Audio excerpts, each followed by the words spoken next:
కృష్ణ. నిన్న రాత్రి మేము వరంగల్ వస్తూ ఉన్నాం. ఓ గొర్రె ఫోన్ చేశాడు. అంతకుముందు బాగానే మాట్లాడాడు, ఏదో వీడియో పెట్టాడు. అంతే సార్, బోక్ బైబిల్ ఎక్కితే ఆవిడనే అంతేలే అన్న.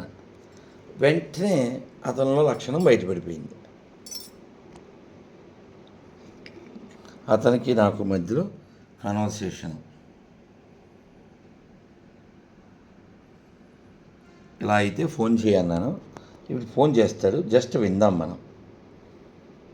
చేసి మాట్లాడలేనప్పుడు ఎందుకు పద్మ ఫోన్ చేస్తావు? ఆడికి ఎవడికో ఫోన్ ఇచ్చావు, ఆడు నా ఇంటర్వ్యూ బిగుతాడంటరా.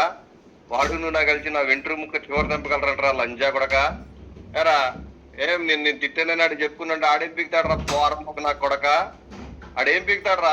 నువ్వే పీకలేకపోయావు నా బొచ్చు. ఆడేం పీకుతాడరా లంజా కొడక. ఎరా ముందు నువ్వు నన్ను కెలికావా నేను నన్ను కెలికానరా నా కొడక? మాట్లాడవారా రే పోరం బుక్ నా కొడక, మాట్లాడవారా? హలో,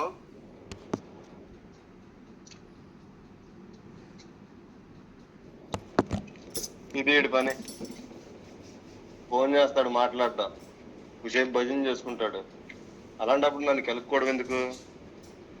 ఎందుకురా గాలి లంచా కొడక? ఎందుకురా నన్ను కెలుక్కోవడం? నువ్వు నిన్నేమన్నా తిట్టానా? నిన్ను తిట్టానని చెప్తున్నావు అంటే నీ అమ్మ గాలి లంచా కొడక. ఎవడరా తిట్టింది ఇక్కడ? బైబిల్ అది నాకెందుకురా? నాకు తెచ్చి పెడతావేంట్రా? నువ్వేమన్నా రామాయణం భాగవత్ చూశారు కదండి.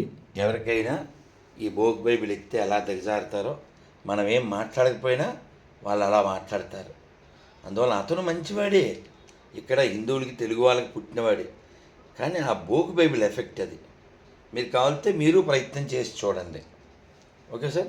నేను ఏమడిగాను అతన్ని, నిజాయితీ ముఖ్యం చెప్పగలవా, మానవత్వం ముఖ్యం చెప్పగలవా అన్నా. చూశారు కదండి. ఒక వ్యక్తిని దిగజార్చడంలో ఫస్ట్ అవార్డు ఇవ్వాల్సినటువంటి బోక్ పుస్తకం అవర్ బొకడా బైబిల్. Okay sir. సో కాబట్టి మీరు కావాలితే ట్రై చేయండి, అతన్ని మనిషిగా మార్చడానికి ఎవరన్నా ప్రయత్నం చేయండి. Thank you. భారత్ మాతకి జై.